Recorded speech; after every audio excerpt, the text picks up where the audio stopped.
خب اولین بحثی که هست اینه که چرا ما باید اصلا قطعات مناسبمون رو انتخاب بکنیم و چه لزومی داره که ما حتما مناسب ترین قطعه رو برای پهپادمون انتخاب بکنیم. ببینید سیستم های پرنده و ربات های پرنده وزن توشون خیلی تاثیرگذار و مهمه. چرا که ما حالا نیاز داریم که با کمترین وزن پرواز بکنیم که نیرویی که برای بالا بردن ولی پرواز کردن چه تو بحث پهپاد افق پرواز چه تو بحث پهپاد عمود پرواز هست، ما نیاز داریم که کمترین وزن رو داشته باشیم تا اون نیرویی که نیاز داریم برای پرواز کمتر بشه. در نتیجه اگه این نیرو کمتر بشه ما نیاز به باتری کوچیک‌تری داریم و تایم پروازی میتونه بالاتر باشه و اون حرکت و عکس العمل پهپادمون خیلی بیشتر میشه و در کل عملکرد و راندمان پهپادمون میره بالاتر. از طرف دیگه ما با انتخاب قطعه درست توی پهپادمون کمک میکنیم که پهپادمون استحکام و محکمی لازم رو داشته باشه. چرا که ما اگر قطعه درستی رو انتخاب نکنیم ممکنه که آسیب بزنیم به پهپادمون. یعنی اگر موتوری بزرگتر و بیشتر از حد و اندازه تحمل فریممون انتخاب بکنیم ممکنه باعث بشه که فریممون بشکنه و خسارت زیادی بهمون ایجاد بشه، یا حتی اگر قطعات درستی انتخاب نکنیم ممکنه که در حال طول پرواز آسیب ببینن، فشار بیاد بهشون، یا از این دست مشکلات و مواردی که ممکنه پیش بیاد. از طرف دیگه ما قبل از اینکه بخوایم قطعاتمون رو انتخاب بکنیم بعد نوع کاربرد و رنج عملیاتی پهپادمون رو بدونیم و بدونیم که پهپادمون قراره تو چه سیستم و تو چه هیته کار بکنه، وظیفش چیه، مثلا سمپاشه، نقشه برداره و قراره چه مسافتی رو طی بکنه، چه تایم پروازی نیاز داریم که با توجه به اونها ما باید قطعات مخصوص به خودش رو انتخاب بکنیم. برای مثال اگر قراره ما پهپاد سمپاش داشته باشیم خب مسلما علاوه بر وزن خود پهپاد ما نیاز داریم که 10 کیلو یا 15 کیلو بار اضافه رو هم برداریم و ما باید توی محاسباتمون و تو انتخاب قطعاتمون حتما این رو ذکر بکنیم که طوری قطعات و موتورها و سایر قطعات رو انتخاب بکنیم که بتونیم این وزن بیشتر رو هم پهپادمون بتونه تحمل بکنه بدون آسیب و کارش رو به درستی انجام بده. یا اگر مثلا پهپادمون پهپاد نقشه برداره و ممکنه چند کیلومتر حتی از ما دور بشه، باید سیستم رادیویمون رو اونقدری قوی انتخاب بکنیم که دچار مشکل نشیم، پهپادمون گم نشه، اون رو کنترلش رو از دست ندیم یا اینطور مشکلات. اما اجازه بدید بریم سر بحث اصلی این جلسه و یکی یکی قطعات رو با هم دیگه مرور بکنیم و ببینیم که حالا هر کدوم از این قطعات چند نوع هستن و چطوری اونها رو انتخاب بکنیم. بحث اول و مهم بحث فریم هست. فریم یا بدن در واقع سورس پهپاد ما هست و ساختار اصلی پهپادمون رو تشکیل میده. توی کوادروپترها هم همونطور هست. چرا که ما تمام قطعات رو داریم روی بدنمون سوار میکنیم و نصب میکنیم و از طرف دیگه پهپاد اون بدنی که داریم انتخاب میکنیم نوع کاربری و دینامیک پرنده ما رو هم مشخص میکنه. فریم ها رو ما اگر بخوایم اندازه گذاری بکنیم دو تا حالت داره. ما هم میتونیم فریم ها رو بر اساس فاصله بین شافت تا شافت دو تا موتور قطری اونها رو اندازه گیری کنیم توی کوادروپترها، یا بر اساس اون حداکثر ملخی که روش نصب میشه. برای مثال شما تو تصویر وسط اگه مشاهده بکنید می‌بینید که ما اندازه پهپادمون رو به صورت قطری از فاصله شافت تا شافت مرکز این موتور تا مرکز موتور قطر مقابل میایم به عنوان اندازه کلی فریم اعمال میکنیم و اگر مثلا بپرسن فریم چه سایزی است، مثلا میتونیم بگیم فریم 250 میلی متر یا مثلا 450 میلی متر. که خب یه بحث اصلی که تو فریم ها هست اینه که فریم ها در واقع مشخص میکنن که ما میتونیم تا چه اندازه از ملخی استفاده، از ملخ پراپی استفاده بکنیم و حد اکثر اندازه ملخ و پراپمون چقدر میتونه باشه. چرا که اگر ما بزرگتر از سایز یک ملخی رو استفاده بکنیم دچار مشکل میکنه ما رو توی پرواز و اصلا ممکنه تو هم دیگه گیر بکنه و انجام نشه. به همین دلیل ما میتونیم فریم ها رو بر اساس نوع ملخ و پراپ هم اندازه گذاری بکنیم. برای مثال مثلا میتونیم بگیم که اگر مثلا ازمون بپرسن که پهپادمون چه سایزی است، میتونیم بگیم پهپادمون 5 اینچه. یعنی چی؟ یعنی که فریم ما تا حد اکثر اندازه 5 اینچ ملخ میتونه نصب بشه که خب این یه نسبت مساوی هم تقریبا با اندازه قطری داره که میتونیم اون رو محاسبه بکنیم. از طرف دیگه اگر بخوایم اون فریم‌های کوادروپتری که ما داریم استفاده میکنیم امروز رو دسته بندی کنیم، میتونیم توی چند تا دسته کلی اونها رو تقسیم بندی بکنیم که حالا میشه گفت فریم های H، فریم های X، فریم های هیبرید X، فریم های استرچ X و حالا فریم های اسکوئر یا فریم های پلاس. فریم های H و X بیشترین مصرف رو دارن توی کوادکوپترها و سیستم هایی که ما داریم کار میکنیم و خیلی پر مصرفن به خاطر دینامیک آسونی که دارن و سبکتر بودنشون و مقاومت بیشتری که دارن. ما اگه تو تصویر سمت چپ نگاه بکنیم، فریم سمت چپ فریم H و فریم سمت راست فریم X هست. خب از شکلش هم مشخصه چرا H و X نامگذاری شدن. فریم هیبرید X هم یه تلفیقی از فریم H و X یا که حالا اینجا یه خورده‌ای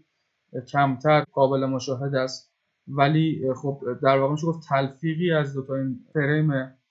فریم بعدی فریم استرچ X. همین فریم X تنها فرقش اینه که یه خورده بازوهاش کشیده تر و بلندتره.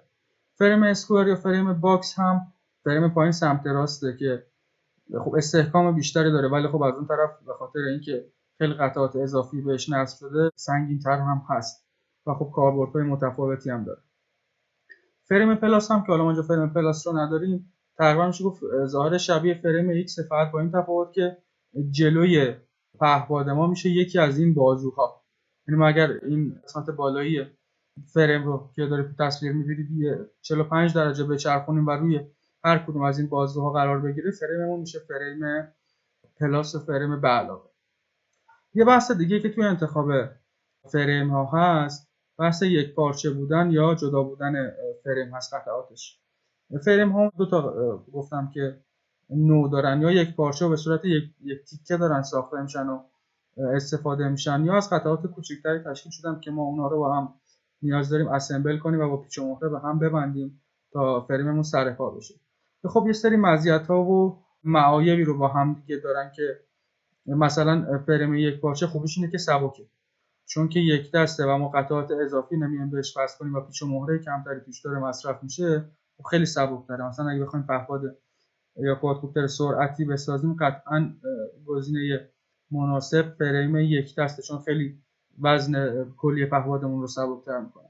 از طرف دیگه اگر این فریم های یک دست و یک پارچه قسمتیش ما کرش بکنیم و سقوط بکنیم بشکنه، مجبوریم که کل فریم رو عوض بکنیم و خب این برای ما هم هزینه بره هم زمانگیره، چون که ما باید کل قطعات رو باز بکنیم، فریم رو عوض بکنیم در کل و دوباره قطعات رو ببندیم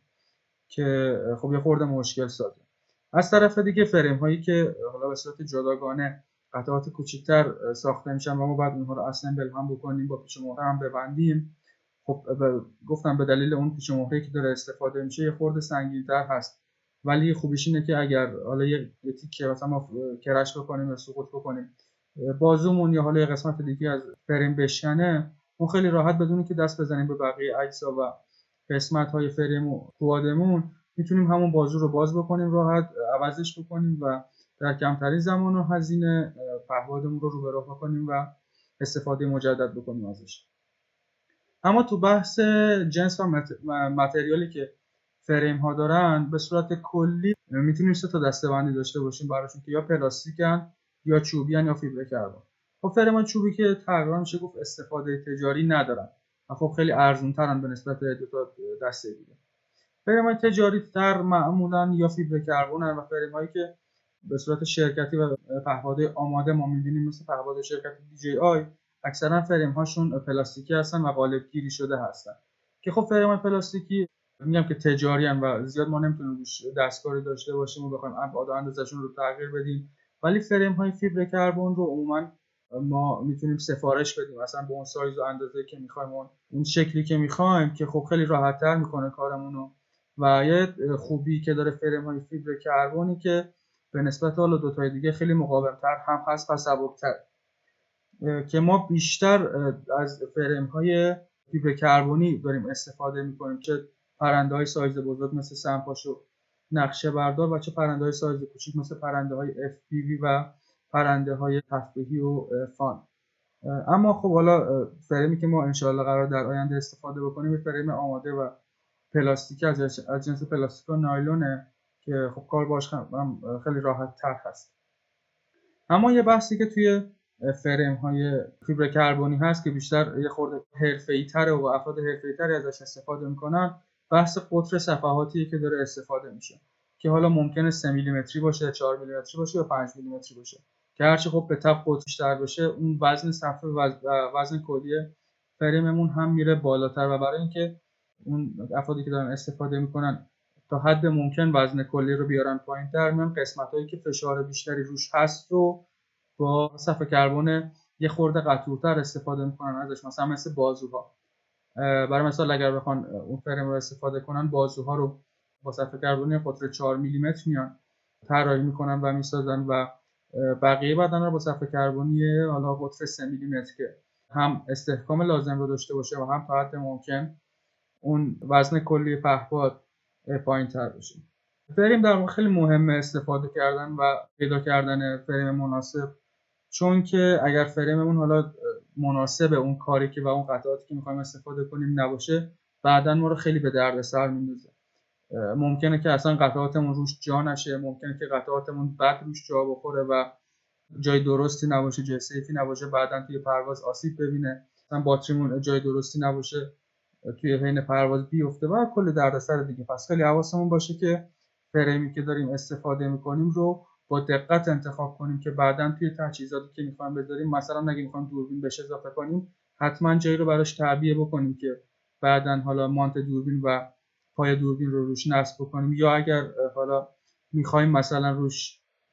یه باکسی بذاریم که باز و بسته شه، حتما اونجا رو براش تعبیه بکنیم که هم ابعادش هم اون استحکام لازم رو داشته باشه.